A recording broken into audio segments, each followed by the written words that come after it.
झूलेलाल, नमस्ते। MA Sindhi MD university जो 8 paper जी हिकु इकाई में रखियल आहे गुजराती एकांकी, जिन जी हिकु कहाणी पार्ट 1 में पढ़ी हुई अम्मा, जिन लिखियल आहिनि, जिन लिखी आहे गुलाबदास ब्रोकर साहब। इन अम्मा कहाणी में पाण हेल तक पढ़ियोसीं कि अम्मा, हीअ कहाणी माउ पुट जी कहाणी आहे। हिन जा किरदार हुआ राजाबाई अजवाड़ी, रामजी काको वकील, वाड़ीलाल पुट ऐं कानो नौकर। हिन कहाणी मुख्य किरदार राजबाई हुई, माउ पुट जी कहाणी, जंहिंमें पुटु पंहिंजी माउ सां हालत सुठी नथो हले, त इन जे करे इन खां मजबूर थी करे इन जी माउ खे पंहिंजी वसियत थी करणी पए। उहा कहाणी आहे माउ पुट जी। हिन तक पाण पढ़ियोसीं हिन तक कि भई उहा ख़त ॾिसे थी ऐं अजवाड़ी खे घुराए थी कि वठी ही ख़त पढ़ी ॾे, मूंखे त मोतिया बिंदा, ख़त पढ़ी नथी सघां, ईअं करे सॼियूं ॻाल्हियूं अजवाड़ी खे ॿुधाए थी। जेका अजवाड़ी हिन जी ॾेर जी धीउ आहे, उनखे पंहिंजियूं सॼियूं ॻाल्हियूं ॿुधाए थी। तॾहिं उहा चएसि थी, न अम्मा ईअं कोन्हे त इन जो पुटु जेको पंहिंजी माउ खे ख़त में संबोधन करे थो पोड़ी, त चईसि वटि ॾिस। हेतिरे में उहा अचे थो काको। पाण पढ़ियोसीं अजवाड़ी झटको खाई कीअं हूंदो। राजबाई पंहिंजे ई धन में, मूं चयोमांसि शर्म नथो अचेई मुआ अहिड़ो फाटी मरण ते त चवणु लॻो त शर्म मूंखे छो अचे। हीअ ॻाल्हि तॾहिं थी हुई जॾहिं हिन जी ज़ाल खे राजबाईअ मना कयो कि भई तूं हेॾे वॾे ख़ानदान जी नुंहुं थी करे अहिड़ा उघाड़प वारा कपिड़ा पाईंदी त थोरा सलीक़े वारा कपिड़ा पाए। तंहिं ते माउ ऐं पुट जी तूतू में थी वई हुई। उन खां अॻियां पाण पढ़ूं था। अजवाड़ी, हाय हाय राजमाई, मां एतिरो रुनसि अजवाड़ी। 4 ॾींहंनि ताईं अनाज जो हिकु दाणो बि गले में हेठि न लथो, पर हुन न अची मूंखां माफ़ी वरिती, न को दुख थियसि। अहिड़ो मूंखे ॾिसण में आयो। अजवाड़ी चए थी, जॾहिं हुन मूंसां एतिरो घटि वधि ॻाल्हायो त चयईं, पंहिंजी माउ खे चयईं कि जवानी में त सभु अहिड़ा ई थींदा आहिनि। ईअं करे पंहिंजी माउ जो निरादर कई। त हिन जी माउ अजवाड़ी खे ॿुधाए रही हुई कि हुन मूंखे अहिड़ा लफ़्ज़ चया त जंहिं ते मूंखे एतिरो रुअण आयो। ऑब्वियसली हिकु माउ खे उनजो पुटु, जंहिं माउ हेॾा दुख ॾिसी पुट खे वॾो कयो हुजे, पालियो निपायो हुजे, उनजे पीउ खां पोइ अगरि उहो पुटु पंहिंजी माउ सां अहिड़ा हालत हले त कहिड़ी बि माउ हूंदी उनखे गुस्सो त ईंदो।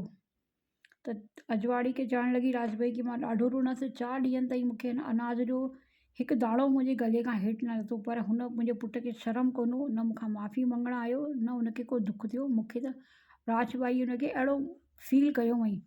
अजवाड़ी चएसि थी, पर पुट ई सॻी माउ खे ईअं चए त वरी हिक जो हिकु। चएसि थो कि माउ खे अगरि सॻो पुटु हीअं चए त हीअ ॻाल्हि त सुठी न आहे। हेतिरे में राजबाई चएसि थी, सभु चवंदो अदी छो न चवे, खीसे में बिना कमाइण जे कलदार वॼंदा हुजनि त। राजबाई चए थी, बिना कमाए अगरि हू ऐश अशरत कंदो हुजे त छो न चवंदो। हिकु तरह सां मन में टीस अथसि जेका ॻाल्हाए पई। हेतिरे में अजवाड़ी चए थी, पर हुनखे इहो किथां सुझो, अहिड़ो त कॾहिं ॿुधो कोन्हे।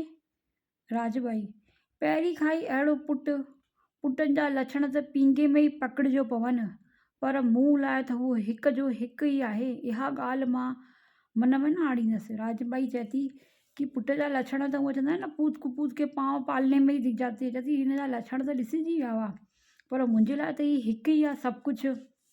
मन में त ईंदो न कि हिकु ई पुटु, उहो ई अगरि हीअं बिगड़जी वञे त। अजवाड़ी, तव्हां त हुनखे राजकुमार जीअं पालियो अम्मी, इन लाइ केर बि न एतिरो कंदो। वास्तव में माउ में जेतिरी हैसियत थींदी आहे, पंहिंजे ॿार खे उन अंदाज़ में ई पालींदी आहे।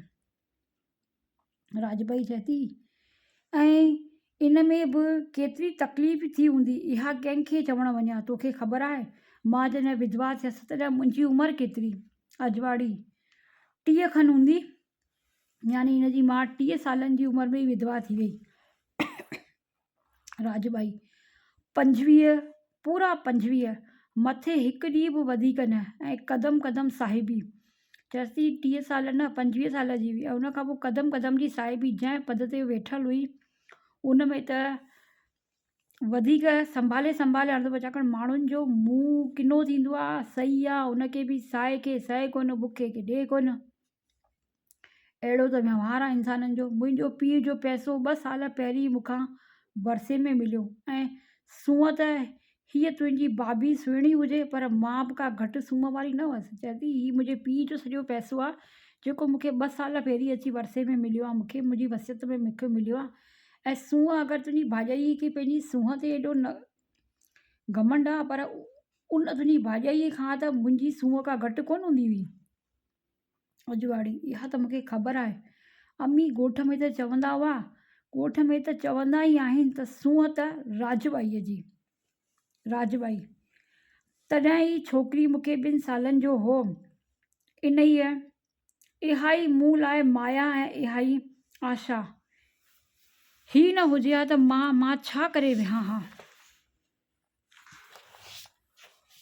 चई नथो सघिजे अजवाड़ी, ॾिस अॼु तोसां पेट लिकल ॻाल्हि कयमि। चए थी की अजवाड़ी अॼु मां तोसां मुंहिंजे जेका मन में हुई न उहा अॼु ॻाल्हि कई आहे। जॾहिं ही गुज़रिया हुआ तॾहिं ही केवल 2 साल जो, हुनखे ॾिसी मां इनखे पालण पोसण में ई पंहिंजी ज़िंदगी ॾेई छॾी। अजवाड़ी चएसि थी इहा उमिरि ई अहिड़ी आहे राजबाई, उमिरि त बराबरि हुई न, वरी तुंहिंजो चाचो काफ़ी वॾो ऐं हुनजो भॻवान में ध्यानु वधीक, इहो सभु ठीकु, पर वरी गुज़ारे वियो। मूंखे पुछे बाक़ी केरु, तुंहिंजो काको बि चाचो बि गुज़ारे वियो त मूंखे केरु पुछे। अजवाड़ी न त वरी। राजबाई चएसि थी तॾहिं बि हिकु छोकिरे जे ख़ातिर पंहिंजी काया संभाले रखी ऐं पंहिंजी जवानीअ खे बाहि लॻाए छॾियमि, न त चङा भला माण्हू मूं पुठियां ख़तमु थियण लाइ तयारु हुआ। हू ठाकुर साहिब जहिड़ो बि ॾिसंदे पाणी पाणी थी वेंदो, ऐं मां जवान हुअसि, मूंखे होश न हुजे। मन सां सती सावित्री कोन हुअसि, कूड़ छो ॻाल्हायां, पर मन में हिकु ई वीचार ईंदो हुअमि त मुंहिंजो छोकिरो वॾवशी ऐं कंहिं ॾींहुं मूंखे ख़राबु ॿुधणो पवे। इहो सोचींदी हुई कि अगरि अॼु मुंहिंजो पुटु आहे सुभाणे वॾो थींदो, अगरि अॼु मां पंहिंजी जवानीअ में अगरि का कहिड़ी ग़लती कई त सुभाणे मुंहिंजो ॿारु वॾो थींदो, उनखे मुंहिंजे लाइ कुझु ख़राबु ॿुधण लाइ न मिले। इहो मूंखां न थींदो। इन हिकु वीचार सां सॼी ज़िंदगी गुज़ारियमि। केतिरी तकलीफ़ थी हूंदी इहो सभु सांडींदे, ऐं केतिरा ओजागा थिया हूंदा इहो त मुंहिंजो मन ई ॼाणे थो। ऐं अॼु ही छोकिरो मूंखे चवे त तूं वास्तव में ॿार खे पालण लाइ केतिरी हुन पंहिंजी ज़िंदगी ॾिनी हूंदी, ऐं हिकु पीउ खां पोइ माईअ जे लाइ ज़िंदगी कटणु, ॿार खे पालणु केतिरी तकलीफ़ दे आहे। अजवाड़ी चए थी इहो त ॻाल्हाईंदो चइजी वेंदो आहे अम्मी, पर पोइ त हुन पछतायो हूंदो। अजवाड़ी चए थी हुन पछतायो हूंदो तव्हांखे चई करे। राजबाई मूंखे पिणु इहो ई पिए लॻो। 8 ॾींहंनि खां पोइ अहिड़ो त मिठो मिठो ऐं मोहींदड़ पिए लॻो जो हुन ते प्यारु अचे। अम्मा अम्मा चवंदे थकिजे ई न पियो। मूंखे लॻो त हाणे हू पछताए थो, पर चई नथो सघिजे। मां त सभु भुलिजी वियसि ऐं ख़ुशि थी पियसि। वञण महिल चवणु लॻो त अम्मा तोखे एतिराज़ु न हुजे त मां वॾनि मोतियुनि वारियूं हुन जूं 4 चूड़ियूं खणी वञा। मुंहिंजे दोस्त जे घर में शादी आहे ऐं हुनखे संदसि कुंवार खे पाराइणियूं आहिनि। 8 ॾींहंनि में वापसि मोकिले छॾींदुसि। मूं चयो खणी वञ न पुटु, मां कहिड़ो हिते इन्हनि खे खाईंदसि। उहा घड़ी ऐं अॼु जो ॾींहुं 4 महीना थिया। लिखी लिखी थकिजसि, पर हू ॼण इहा ॻाल्हि ॼाणे ई कोन थो। यानी 4 महीननि खां हू चूड़ियूं चवेसि पई, पर हू हाणे न पियो ॾेसि। अजवाड़ी विसरी वई हूंदसि। राजबाई विसरंदसि वरी धूड़, हू भुलिजे अहिड़ो कोन्हे, नियत अहिड़ी अथसि। ईअं कंदे धीरे धीरे सभिनी शयुनि ते कब्ज़ो करणो अथसि, ऐं हिते कुंवार खे चाढ़े वेठो आहे त पोड़ीअ जी बेइज़ती कर। पंहिंजी ज़ाल खे चए थो कि पोड़ीअ जी बेइज़ती कर, ऐं उनजी नियत बदिलजी वई आहे मुंहिंजे सॼे हिन पैसे हिनखे ॾिसी करे। अजवाड़ी पर अम्मी इहा सुणस तोखे किथां पई? अजवाड़ी पुछेसि थी इहा ख़बर तोखे किथां लॻी? राजबाई हू वियो पिए त अहिड़ो प्यारु ॾेखारे वियो जंहिं ते मूंखे प्यारु आयो ऐं मां सभु भुलिजी त वियसि।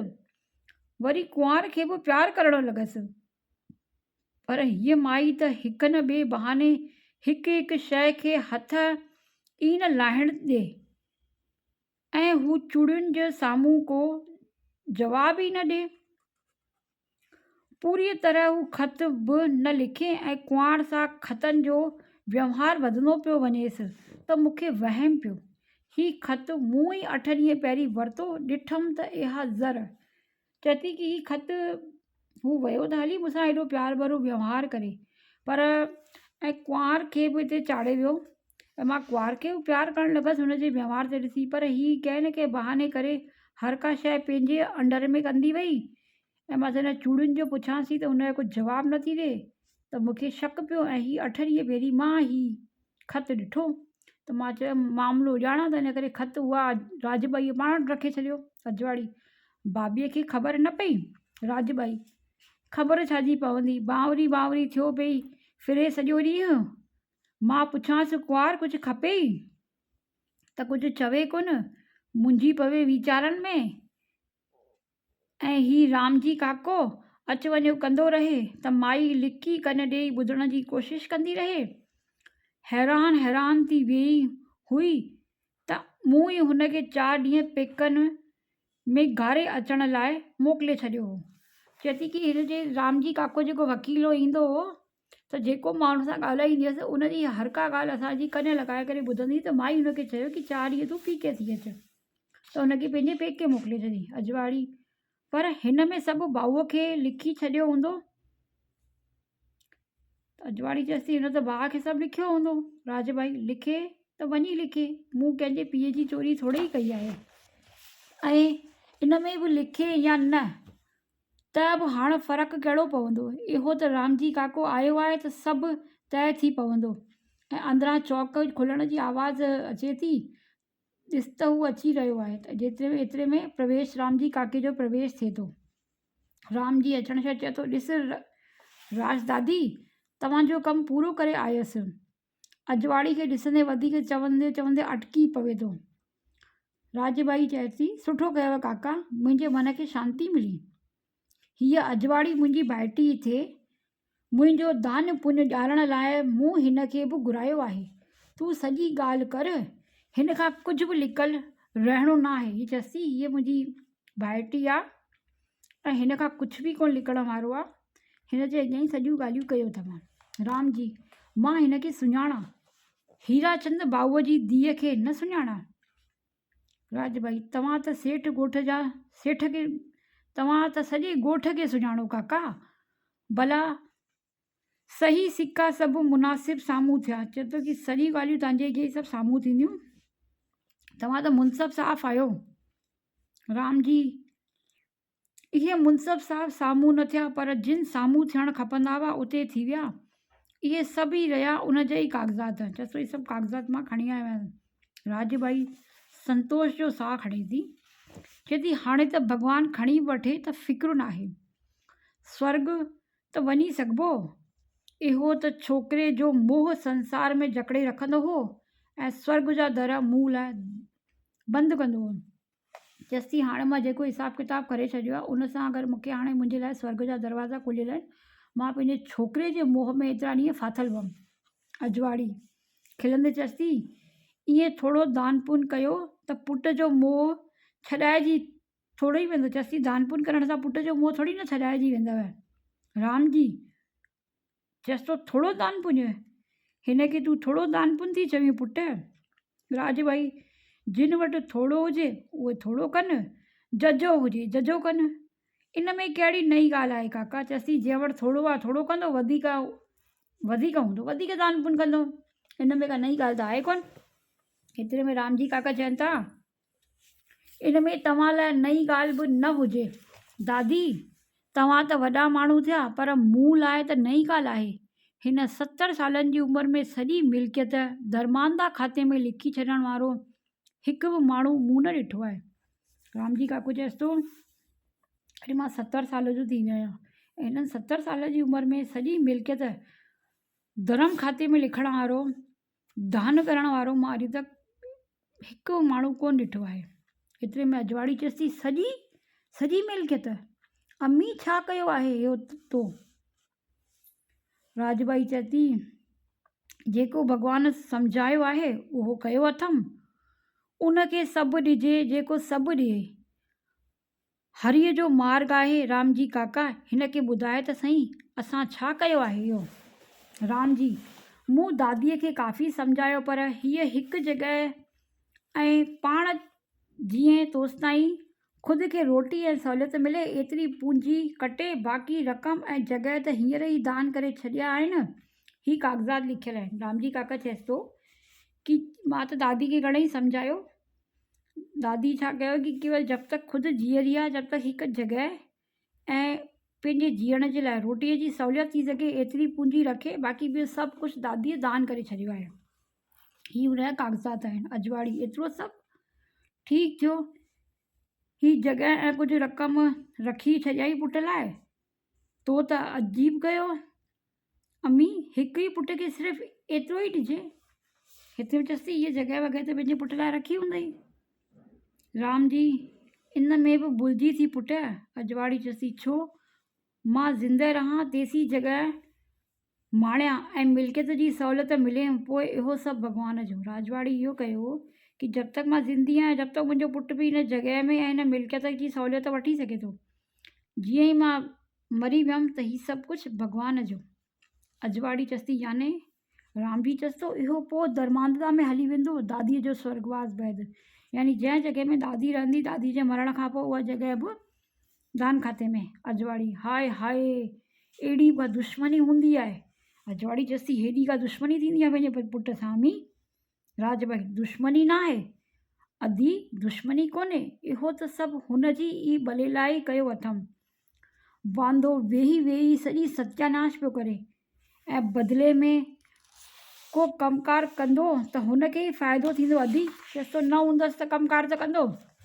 राजबाई हाणे त वरी छाजी अजवाड़ी, घणनि ॾींहंनि खां अंदरि में घुमंदड़ ॻाल्हि ते अमल करे सघियसि ऐं बदिले त भॻवान ऐं पंहिंजे पुट जो अहसान मञणु खपे। चयसि घणनि ॾींहंनि खां सोचां पियो पर मूंखे हिन में भॻवान जो ऐं मुंहिंजे पुट जो शुक्रिया अदा करणु खपे। अगरि मुंहिंजो पुटु मूंसां अहिड़ो व्यवहार करे ई न हा त मां अहिड़ो क़दम खणा ई न हा। राम जी हिकु दफ़ो ईअं थियण खां पोइ राजदादी कंहिंजो बि मञींदी न आहे। अजवाड़ी पुट मूं बि केतिरो सम्झायोमांसि बसि अटल। राम जी काका वकील चए थो कि मां त दादी खे ॾाढो सम्झायो पर दादी जेको हिकु दफ़ो फ़ैसिलो करे छॾियो त फिर उन पंहिंजे फ़ैसिले ते अटल ई रहंदी आहे। राजबाई चयसि थी इहो अजवाड़ीअ खे ॿुधाए त असांखे किथे कंहिंखे नाणो ख़र्चणो आहे। चयसि हिसाबु ॿुधाए हिनखे अजवाड़ीअ खे कि पाण किथे किथे केतिरो नाणो ख़र्चु कंदासीं। राम जी हा धीअ, हाणे त इहो ई बाक़ी रहियो आहे न, सॼो पढ़ी ॿुधायां। कागज़ात हथ मां खणे थो चयसि थो सॼो तो पढ़ी ॿुधाए। राजबाई करिणो आहे त पोइ अधूरो छा लाइ कजे, सॼो ई पढ़ न, मूंखे सॼी ख़बर पवे। राम जी ठीकु आहे। मां राजबाई माणिकलाल ऐं सेठ माणिकलाल रामचंद जी धीअ ऐं सेठ कांजी वंशी जी विधवा पंहिंजे पूरे होशो हवास सां राम जी काका वसियत जो मथां वारा पहिरियूं लाइनूं पढ़नि था। राजबाई चयसि इहो सभु छॾे ॾे काका, असुलु ॻाल्हि ते अचु, जेका असली ॻाल्हि आहे न हुन ते ई अचु। राम जी ईअं ई चई वञा इन मां ॾिसी। राजबाई त ईअं ई कर। राम जी रुपया 10,000 रोकड़ा पांजरा पोल खे, पांजरा पोल आहे उनखे 10,000 रुपया 15,000 हॉस्पिटल खे। राजबाई इहा दांदल छाजी, केरु आहे? एतिरे में न चौक मां न आवाज़ अचेसि थी त चएसि थी कुझु फड़फड़ जी आवाज़ थींदी ॾिसण में अचे थी। राजबाई चए थी कि केरु आहे? सभिनी जो ध्यानु उन तरफ़ वञे थो। घर जो नौकर सामान रखंदे गुज़रनि था इहो ॾिसी। राजबाई चए थी इहा दांदल छाजी आहे, केरु आहे? उते पासे जे दरवाज़े मंझां राजबाई जो पुटु वाडीलाल प्रवेश करे थो। हू लंबो भरियल ख़ूबसूरत पुरुष आहे। माउ जे रूप जो केतिरो अंश हुन में आयो आहे इन जो ख़्यालु थिए त हींअर चहिरे ते थोरी चिंता आहे। माउ वटि अची झुकी पेरे पवे थो। पुटु चएसि थो हिनजो वाडीलाल पेरे पई चएसि थो केरु कोन्हे अम्मा, इहो त मां आयो आहियां। राजबाई 100 सालनि जो थी पुटु, भली आहे। ओचितो आहे पुटु, वाडीलाल खिलण जी कोशिशि कंदे। मन में आयमि त अम्मा सां मिली अचां। राजबाई सुठो कयई, माउ ते एतिरो प्यारु अथई, इहो ई घणो आहे। अजवाड़ी छो भाऊ, ख़ुशि मज़े में? वाडीलाल तूं बि आई आहीं अजवाड़ी भेण, मज़े में आहे? ऐं ही रामजी काको आहे न, कीअं आयो काका? रामजी ठीकु आहियां, तूं ख़ुशि? काका मन खां पुछेसि तो रामजी काका की तूं ख़ुशि आहीं पुटु? राजबाई सुठो थियो अची वएं तूं पुटु, वक़्तु सिर अची वियो। चयसि पुटु तूं सुठो थो अची वे, सही टाइम ते आयो आहीं। हिते तुंहिंजी खोट हुई, हाणे मां थियसि पोड़ी, सोचियमि थोरो धर्म मरण खां पहिरीं कंदी वञा ऐं उन बैदि जो को बंदोबस्तु कंदी वञा, त इन करे रामजी काके खे सॾायमि। सभु कोर्ट में तइ थी वियो आहे, इहो पढ़ी ॿुधायोसींसि पे अजवाड़ीअ खे। तूं हिते न हुए त घर जे कंहिं भातीअ खे ख़बर हुअणु खपे न। हाणे त तूं अची वएं त तोखे बि ख़बर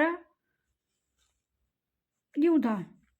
चओ रामजी काका त अॻियां वधि, वेह न पुटु, साह सतीअ सां ज़रा ई ॿुधी वटि, पोइ सनानु वग़ैरह कजि।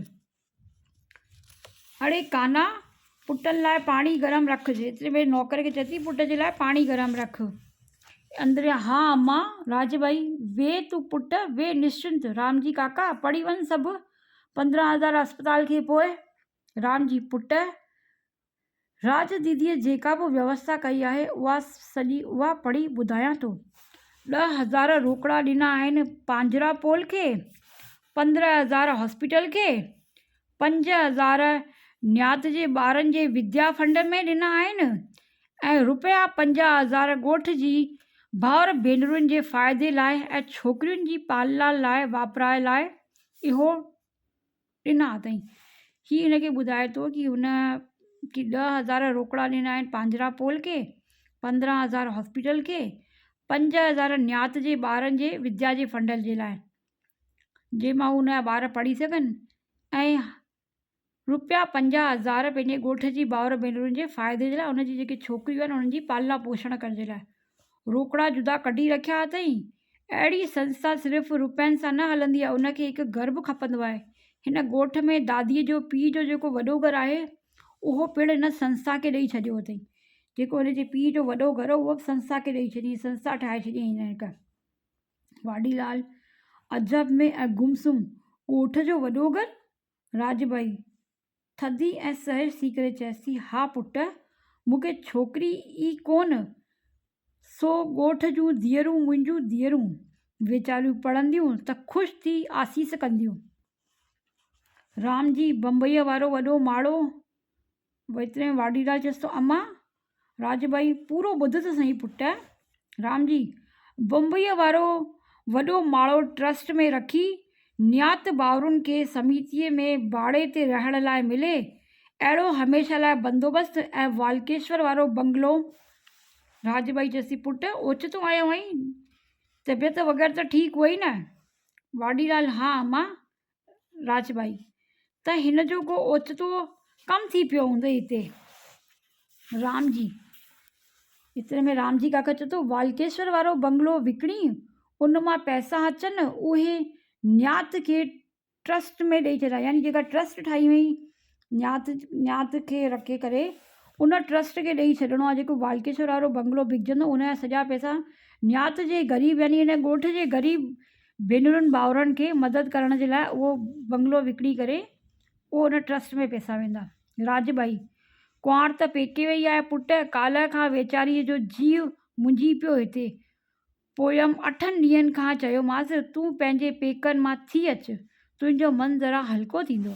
रामजी हीरनि मोतियुनि सोन ऐं ज़वारनि जा क़ीमत कढाए। वाडीलाल खे हैरानी थी थिए, ज़ेवरनि जी पिणु? रामजी उन मां जेके उपति थिए उन मां राजकोट में हिकु सैनेटोरियम जोड़ाइजो, जीअं ॻोठ जे बीमार माण्हुनि खे हवा बदिलण लाइ वॾी सहूलियत मिली सघे। यानी जेके जेवरात वग़ैरह आहिनि उन्हनि खे विकिणी करे हिकु सैनेटोरियम ठाराइण लाइ चएसि थी उनखे। राजबाई ओचितो यादि पियो हुजे जीअं। अचानक ई चए थी हा पुटु, मां मुई भुलिजी वियसि, कुंवार त वेचारी हली वई, ही त हुनखे ई ॾियणो हुअमि, वठि तूं ई खणी ॾिजांसि।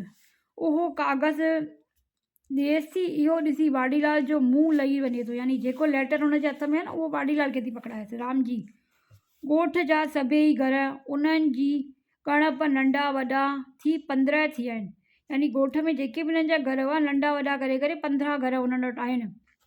उन्हनि लाइ बि पर अटकी थो पए, दादी सभु तफ़सीलवार सम्झायां या इहो भाऊ पंहिंजे लेखे ॾिसी वठंदो। एतिरे में रामजी काको चएसि थो कि सभु यानी तफ़सीलवार, यानी मां सभु हुनखे यानी क्रमवार हर का शइ सम्झायां या ही जेके ही कागज़ आहिनि ही भाऊ पढ़ी वठंदो। राजबाई चएसि एतिरे में, जीअं तुंहिंजी मर्ज़ी काका, ही त पंहिंजे लेखे ॾिसी वठंदो। मुंहिंजो पुटु मुंहिंजी अजवाड़ीअ जीअं अनपढ़ियल न आहे जो तव्हां वकीलनि जी आड़ी ॿोली न सम्झे, इहा त ई पढ़ी वेंदो। मूं सिर्फ़ु मूं अकेलीअ लाइ जेको बंदोबस्तु कयो अथई उहो पढ़ी ॿुधाए, जीअं हिन वीचारे खे माउ जो छा थींदो उनजी चिंता न रहे। राम जी राजदादीअ जो ही घरु यानी जंहिंमें हू रहे पई, संदसि हयातीअ में संदसि ई कब्ज़े में रहंदो ऐं उन जो ख़र्चु निकिरे एतिरो व्याज मिले, एतिरी मिल्कियत बि हूअ जीए तेसीं ताईं हिन जे कब्ज़े में रहंदी। हिन जे गुज़ारण बैदि उहो सभु दरमाऊ थी वेंदो। चएसि कि जंहिं बंगले में हींअर राजमाता रही वेठी आहे राजबाई, उहो जब तक जीअरी आहे जब तक उनजो आहे, उन खां पोइ उहो बि दरमाऊ थी वेंदो। वाडीलाल हथनि में उन कागज़ खे मलींदे दया भाव सां, पर अम्मा राजबाई मूंखे जेको सूझो कयमि पुट। वाडीलाल उथी फाड़े छॾियल कागज़ जे टुकड़नि खे हित हुत फिटो कंदो धीरे धीरे लटकियल मुंहं सां दर खां ॿाहिरि निकिरी वञे थो। अजवाड़ी रूअण हार के मुंहं सां रामजी काको चिंतासुर मुख सां ऐं राजबाई न सम्झ में अचे अहिड़नि भावनि सां वाडीलाल खे वेंदो ॾिसी रहिया आहिनि। ऐं हिते पर्दो किरे थो। एकांकी ख़तमु।